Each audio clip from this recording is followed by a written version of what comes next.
Hello student, welcome back to my channel. आज हम पढ़ेंगे हिंदी क्लास 3 चैप्टर 4 विघ्न विनाशक। ये जो कहानी है बहुत ही प्यारी सी छोटी सी कहानी है जो कि गणेश जी के बारे में है।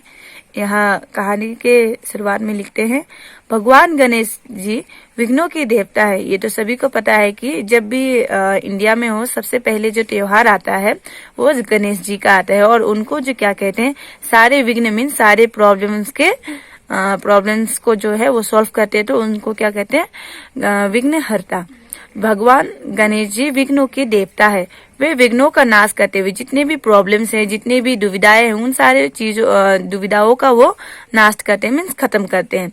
वे शीघ्र ही खुशियां देते हुए बहुत ही जल्दी लोगों में क्या है, खुशियां देते हैं। सारे प्रॉब्लम्स को जब खत्म कर देते हैं तो उसके बाद तो खुशियां ही आती है। लोग उनकी पूजा करते हैं। जितने भी हिंदूवासी है इंडिया में, वे सारे जो है गणेश जी को खूब मानते हैं और उनकी पूजा करते हैं। बिना किसी पूजा के शुरुआत पर गणेश जी की पूजा होनी हमेशा आवश्यक होती है। बिना गणेश जी की पूजा के कोई भी पूजा को प्रारंभ नहीं करते लोग। उनके आगे दीप जलाते हैं, मतलब उनके आगे जो क्या है दिया जलाते हैं, उसमें घृत डालते हैं। यहाँ घृत का मतलब है घी, क्योंकि उनके दिए में जो घी डाल के दिया जलाते हैं। हर साल भारत में विघ्नों के विनाशक गणेश जी की पूजा होती है। जैसे मैंने कहा कि जितने भी हिंदुस्तान में जितने भी सारे त्योहार होते हैं, हिंदू के जितने सारे त्योहार होते हैं, उन सबसे पहले गणेश जी की पूजा आवश्यक होती है, क्योंकि उनकी ही पूजा से सारे पूजा का शुरुआत होता है। तो सबसे पहले जो आता है गणेश चतुर्थी आता है। तो इसलिए कह रहे हैं कि हर साल भारत में विघ्नों के विनाशक गणेश जी की पूजा होती है। लोग अपने शत्रुता भूलकर आपस में मिलकर रहते हैं। तो इस दिन क्या होता है, गणेश चतुर्थी के दिन में तो सारे लोग जो क्या है गणेश को घर लेके आते हैं। गणपति पापा जो बोलते हैं, ज्यादातर ये जो फेस्टिवल है वो महाराष्ट्र में काफी अच्छी तरह से मनाया जाता है। तो इस दिन जो क्या है सारे घर परिवार जो क्या है गणेश जी की मूर्ति घर पे लेके आते हैं, उनकी पूजा करते हैं। फिर उनकी क्या है, जब उनके जाने का वक्त होता है, जब उनका विसर्जन का टाइम आता है, तब भी क्या है सब लोग एकदम खुशी खुशी उनका ये क्या विसर्जन करते हैं। तो लोग क्या है शत्रुता भूलकर आपस में मिलकर रहते हैं।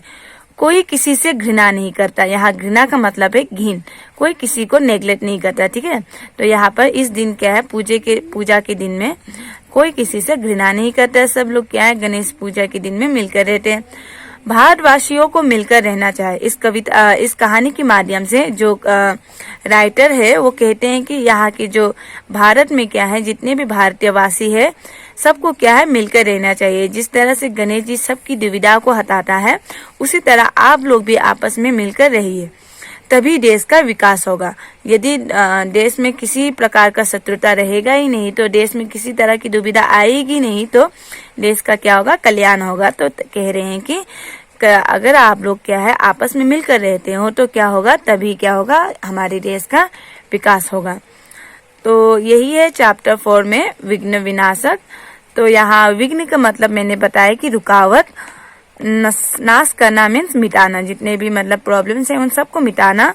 शीघ्र मीन्स जल्दी। घृत मीन्स घी जो खाते हैं ना, हम दाल चावल के साथ जो घी खाते हैं, तेल की तरह होता है घी, आपको पता ही होगा घी। और यदि हम दिए में भी घी का इस्तेमाल करते हैं पूजा के लिए। विनाशक मीन्स नष्ट करने वाला, जो कि क्या है प्रॉब्लम्स को खत्म करने वाला। शत्रुता, यहाँ शत्रु दुश्मनी को कह रहे हैं, और शत्रुता मतलब दुश्मनी।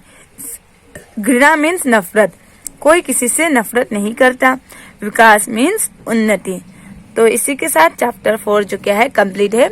तो आगे क्या है, हम इसका आंसर क्वेश्चंस के बारे में भी यहाँ पर बात करेंगे। तो निम्न शब्दों के अर्थ लिखो। इन सारे शब्दों के अर्थ मैंने आपको अभी समझाए हैं, आप खुद भी इसको कर सकते हैं घर में। इन सारे शब्दों का अर्थ इसी यहाँ लिखा हुआ है, विघ्नों के रुकावट। और निम्न शब्दों के उच्चारण करते हुए उन्हें 3-3 बार लिखे।